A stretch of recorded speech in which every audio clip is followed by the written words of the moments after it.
ìkéde pàtàkì fún ará, ẹbí, ọ̀rẹ́, ojúlùmọ̀, fans. Mi ò ṣeré o, mo serious.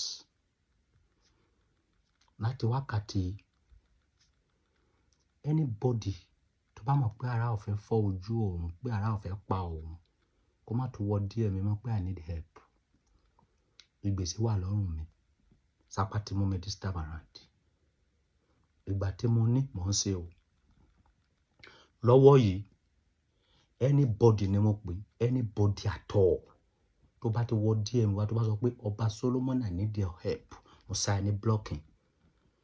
Tó bá ti mọ̀ wípé ó sì wọ́n ká sì jọ sọ̀rọ̀ lọ́jọ́ iwájú, jọ́ lákòókò tí sápá bá mi múlẹ̀ yìí, sá fún mi, má bá mi ṣeré. Don't tell me you need help. Tell King Solomon that you need help is a taboo. Ma try it this time around. Ìkàrà mo fi sọ mi ò ṣeré, mo serious. Ọmọ tó bá ta fẹ́lẹ́fẹ́lẹ́ wá sí comment section, wá sí DM mi this time around.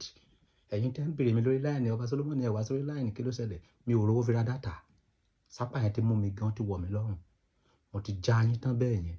Ẹ tó bá wá bí bàbá ńlá kú bàbá ẹ̀ rí, kó sọ fún mi pé I need your help. Àbí kó sọ pé ó fẹ́ wá rí mi. Màá sáyà ní block ara pa ẹ́ finally nìyẹn. Ó ti dojú ẹ̀ báyìí, ó ti yí bírí, kò sáyè eré mọ́. Point ni o.